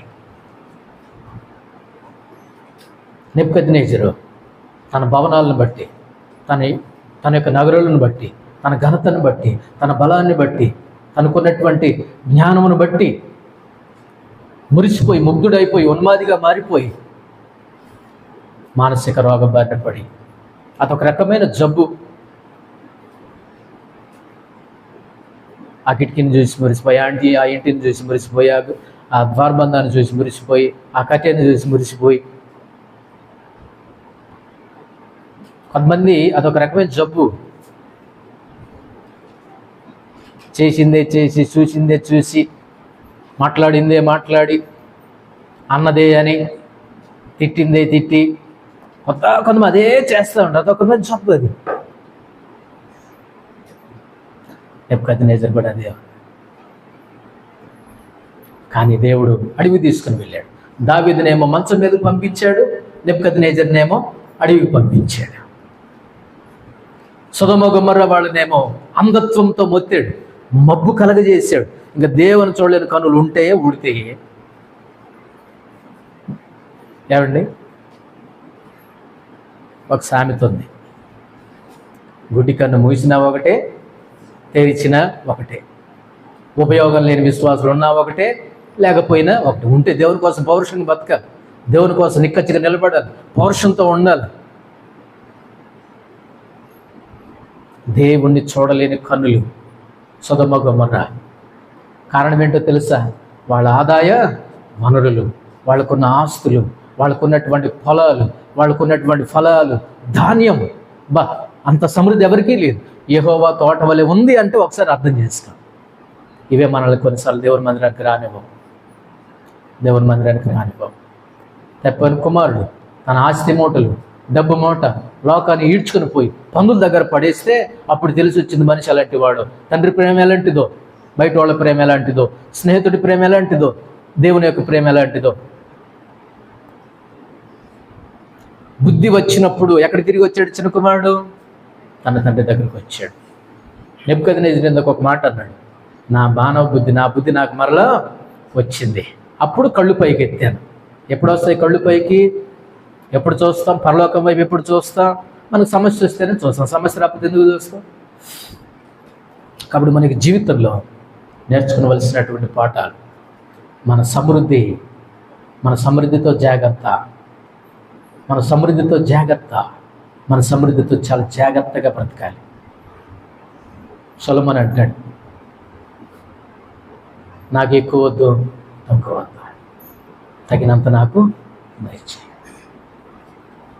ప్రార్థన చేసుకోబోయే ముందుగా మన యొక్క జీవితాలను పరిశీలన చేసుకుందాం. మనకున్నటువంటి ఆరోగ్యం ఎప్పుడు మనతోనే ఉండదు, మనకున్నటువంటి క్షేమం ఎప్పుడు మనతోనే ఉండదు. నెబుకద్నెజరు దగ్గర మనకున్నటువంటి భవనాలు, ఇళ్ళ స్థలాలు ఎప్పటికీ మనతో ఉండవు. సొదొమ గొమొర్రా, నీ ఆదాయ వనరులను చూసి మురిసిపోతున్నావా? నీ పొలాలను చూసి మురిసిపోతున్నావా? నీ కళ్ళ గుడితనం వచ్చింది కదా, మబ్బు ఒకటి వచ్చింది కదా, దేవుని చూడలేని కన్నులు, మందిరాన్ని చూడలేని కన్నులు, మందిరానికి రాని కన్నులు. మబ్బు ఈ యుగ సంబంధమైనటువంటి దేవత వారి కన్నులకు ఏం కలుగజేసింది? గుడ్డితనము కలుగజేసింది. చివరిగా సునకుమారుడు, తప్పిపోయిన కుమారుడు, నీ డబ్బు మూటే, నీ ఆస్తి మూటే లోకానికి ఈడ్చుకొని పోయింది. ఎక్కడ పడేసింది? తీసుకొని పోయి పందుల దగ్గర పడేసింది. నెబుకద్నెజరు ఏమో అడవికి, చిన్న కుమారుడేమో పందుల దగ్గరికి, దావీదు గారేమో మంచం మీదకి, సొదొమ గొమొర్రా ఏమో అయోమయ పరిస్థితి. ఒక సంపద. ఎందుకు ఇన్ని విషయాలు చెప్పుకున్నావంటే, సమృద్ధితో జాగ్రత్త, నీ సంపదతో జాగ్రత్త, నీకున్న వాటిని బట్టి జాగ్రత్త, నీ పేరుని బట్టి నీ పేరు ప్రఖ్యాతులను బట్టి జాగ్రత్త. ఎప్పుడు అవి మనతో ఉండవు.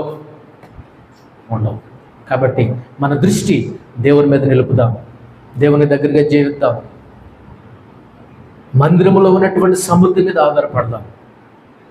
లోక సంబంధమైనటువంటి సమృద్ధి కాదు, మందిరంలో సమృద్ధి ఉంది, మందిరంలో ఆనందం ఉంది, మందిరంలో తృప్తి ఉంది, మందిరంలో శ్రేష్టమైనటువంటి ఆనందకరమైనటువంటి సందర్భాలు ఉన్నాయి. వాటి మీద ఆనుకుందాం, వాటి మీద ఆధారపడదాం. నీ సన్నిధిలో సంపూర్ణమైన సంతోషం కలుగు. ప్రభా, దేని చూసి నేను దేవుని సన్నిధి దూరం అయిపోతున్నాను. ఎన్నో వారాలు మిస్ అయిపోతున్నా, నేను ప్రార్థనకు దూరం అయిపోతున్నా, ఆరాధనకు దూరం అయిపోతున్నా, నీ మందిరానికి దూరం అయిపోతున్నా. ఏదో నన్ను లాగుతుంది, సంథింగ్ ఇస్ రాంగ్, ఏదో ఒకటి నన్ను ఈడ్చుకొని పోతుంది. దాన్ని తెలుసుకొని అదేంటో, దేవునికి దూరం చేసేది ఏంటో ఈ ఉదయకాల సమయంలో ఆరాధనలు మనం పరిశీలన చేసుకొని దేవునికి సన్నిధిలో మనకి జీవితాలను నూతన పరుచుకుందాం. దేవునికి ఇష్టమైనటువంటి బిడ్డలుగా జీవిద్దాం. దేవునికి యొక్క సన్నిధిలో, దేవునికి మందిరంలో ఉన్నటువంటి సమృద్ధి చేత మనం బతుకుతాం. అట్టి కృప దేవుడు మనకు దయచేసి నడిపించునుగాక. ప్రార్థన చేసుకుందాం.